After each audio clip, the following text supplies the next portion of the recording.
Audiotune mempersembahkan audiobook novel Suamiku Ternyata Seorang Presdir yang ditulis oleh autor Picisan Imon.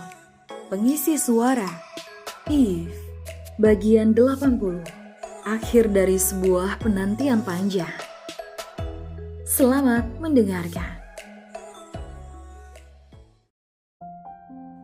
Di luar hujan gerimis kecil masih keluar. Terlihat dari munculnya titik-titik air yang menempel di kaca mobil. Hingga deru mobil yang tengah terparkir sebelum mematikan mesinnya pun terdengar. Dayu dan Ivan baru saja kembali setelah tertahan cukup lama di dalam tenda. Ivan pun mematikan mesin mobilnya seraya menoleh karena Dayu yang masih diam sedari tadi. Bahkan sejak dalam perjalanan hingga sampai pada tempat awal mereka bertemu. Entah apa yang gadis itu pikirkan. Yang jelas dia sedang berada dalam lamunannya saat ini.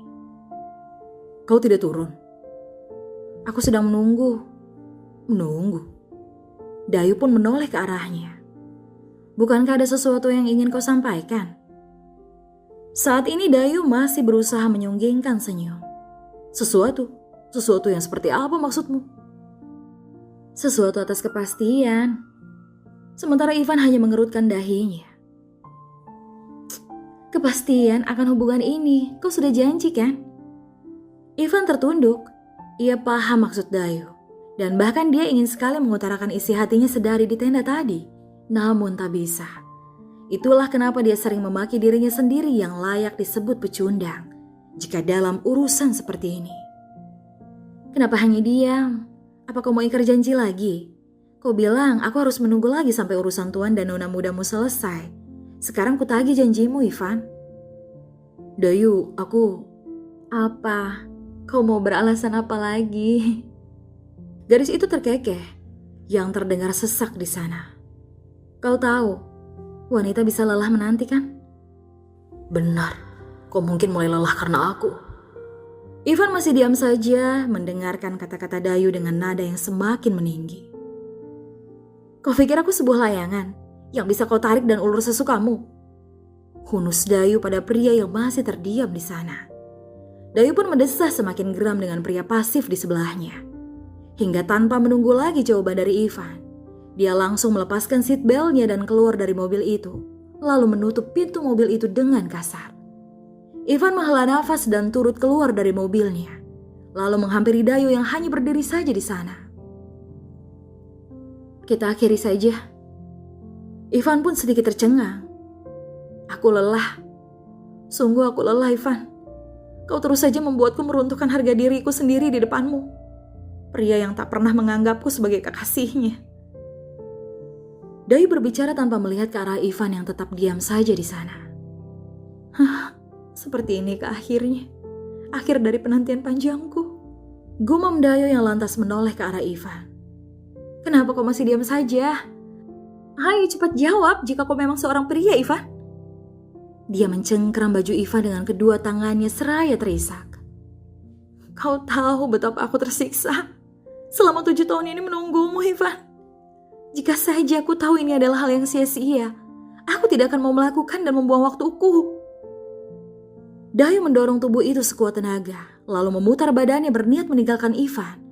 Namun dengan cepat Ivan menarik kembali tangannya dan mendaratkan sebuah kecupan di bibir Dayu. Terlihat sedikit penolakan dari gadis itu. Karena menganggap kecupan itu adalah triknya agar Dayu tak berhenti mengejarnya. Hingga perlahan Ivan melepaskan kecupannya. Aku mencintaimu, Dayu. Bisiknya dengan kening yang masih saling menempel. Entah mengapa gadis itu hanya diam saja. Dan bahkan semakin terisak karena kata-kata Ivan itu. Aku merindukanmu. Aku pun tersiksa tanpamu. Tolong jangan menyerah untuk mencintaiku. Kau jangan memberiku harapan palsu lagi, Ivan. Aku tak pernah memberimu sebuah harapan palsu. Yang kau perlu tahu, selama ini aku hanya pria pecundang yang tak bisa berucap cinta padamu. Gengsiku terlalu tinggi. Namun tak bisa kupungkiri, hati dan pikiranku tak bisa melepaskan bayang-bayangmu. Aku tulus mengatakan itu, Dayu. Sungguh. Dayu tak bisa berucap apapun lagi selain menangis di pelukan Ivan. Hingga pria itu meraih dagu Dayu dan mendaratkan kecupan di bibirnya lagi. Dengan sangat lembut dan dalam waktu yang lebih lama dari sebelumnya. Bahkan saat hujan kembali turun, mereka tak peduli dan tetap saja betah pada posisinya. Ivan melepaskan kecupannya, lalu tersenyum seraya membelai rambut Dayu yang basah akibat guyuran hujan.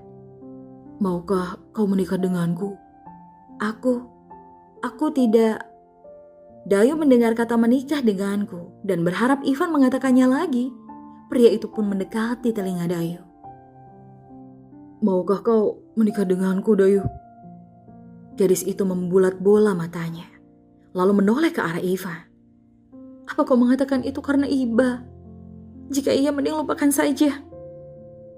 Ivan tersenyum. Kau terlalu menganggapku jelek, Dayu. Kau tidak tahu aku sudah menyiapkan sesuatu yang spesial dari dulu. Sekarang ikut aku. Ivan pun membuka pintu mobilnya untuk Dayu. Dan setelahnya dia pun berlari kecil turut masuk ke dalam mobilnya. Kini keduanya basah kuyup di dalam mobil Ivan. Hingga Ivan mulai menyalakan mesin pemanas agar di dalam mobil itu hawanya menjadi hangat. Tak lupa juga, dia meraih jaket di jok belakangnya lalu memakaikan pada Dayu. Gadis itu tersenyum, terlebih saat Ivan memberikan kecupan di kening.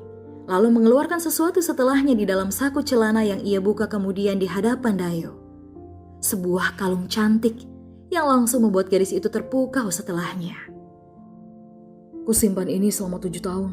Tadinya mau kuberikan saat perayaan kelulusanmu. Namun aku malah pergi ke luar negeri karena permintaan ayah dan Tuan Baskara Dewantara. Saat itu aku benar-benar tidak bisa menolak keinginan mereka, Dayu. Kenapa kau tak menghubungiku? Setidaknya kasih kabar via pesan singkat. Kan bisa. Ivan mengusap bagian bibir Dayu dengan ibu jarinya. Inginnya seperti itu, namun aku harus bekerja keras untuk belajar di sana. Aku benar-benar memegang tanggung jawab atas kepercayaan Tuan Baskara. Dan jika aku menghubungimu, aku tidak yakin aku bisa serius menjalani studiku. Begitu tidak pentingkah diriku? Sampai kau pergi begitu saja tanpa kabar. Bahkan setelah lulus kau tetap tidak menemuiku. Kau penting untukku. Namun, saat aku diberi tugas menjadi pendamping Tuan Muda, aku benar-benar tidak bisa berhenti sejenak untuk mengurus masalah hatiku sendiri. Apalagi saat itu Tuan Muda sedang dalam masa keterpurukan karena pengkhianatan mantan kekasihnya. Aku benar-benar bertanggung jawab sekali mengurus perusahaan Dewantara. Itu sebabnya aku tidak bisa menghampirimu. Dan lagi aku tidak tahu kau di mana. Karena kau sudah pindah kos dan praktikmu dimanapun aku tidak tahu. Terlebih dengan pemikiranku yang menganggapmu sudah memiliki pria lain. Karena sangat mustahil kan untuk kupercaya bahwa ada seorang wanita yang mau menunggu kekasihnya menghilang tanpa kepastian selama itu. Dayu tersenyum. Kau tahu, aku menangis sepanjang malam karenamu. Bahkan dengan bodohnya aku percaya kau akan datang padaku lagi. Walaupun pertemuan kita sangatlah tidak enak. Karena kau masih saja pasif. Maaf. Dayu mengecup pipi Ivan yang basah, membuat pria itu tersenyum lalu membalas kecupan Dayu di pipinya. Keduanya pun terkekeh bersama setelahnya. Hingga tatapan Dayu pun tertuju pada kalung yang masih di tangan pria itu. Kalungnya cantik. Dayu memberi kode agar Ivan mau mengenakan kalung tersebut ke lehernya. Dia pun terkekeh. Kau mau memakai ini? Tentu. Ivan pun membuka pengaitnya lalu memasangkan di leher Dayu. Wow. Dayu memegangi liontin itu setelah kalungnya terpasang. Ia pun memeluk tubuh Ivan. Terima kasih Dadar darlingku, aku mencintaimu. Aku juga mencintaimu. Jadi, apa kau serius akan menikahiku, Ivan? Tanya Dayu sesaat setelah melepaskan pelukan itu. Serius? Kapan? Secepat. Mendekati Dayu lalu mengecup bagian bibirnya lagi. Membiarkan hujan di luar terus saja turun dengan derasnya. Kecupan keduanya pun semakin mesra di dalam mobil itu. Ivan benar-benar lega. Dia bisa menyatakan perasaannya setelah selama ini tertahan. Begitu pula dengan Dayu. Gadis yang sudah hampir lelah kini malah justru semakin mencintai Ivan. Hingga tiba masa Ivan memperkenalkan Dayu pada sang ayah, yang langsung mendapatkan restu dari sekretaris Jovi dan mendapatkan izin menikah dari Tuan Baskara dan Leonard. Hingga akhirnya, sebuah pernikahan yang cukup mewah pun tergelar 2 bulan setelahnya. Dan keduanya kini hidup berdua bersama, menikmati kehidupan baru mereka sebagai sepasang pengantin baru. Dengan hari-hari penuh kebisingan seorang Dayu, walau pria itu hanya bisa tersenyum dan geleng-geleng kepala dengan tingkah Dayu. Yang pasti, hidup Ivan jauh lebih berwarna, begitu pula dengan Dayu. Bersambung. Kalau kamu mau dengar audiobook lebih banyak dan gratis, segera download Audiotune.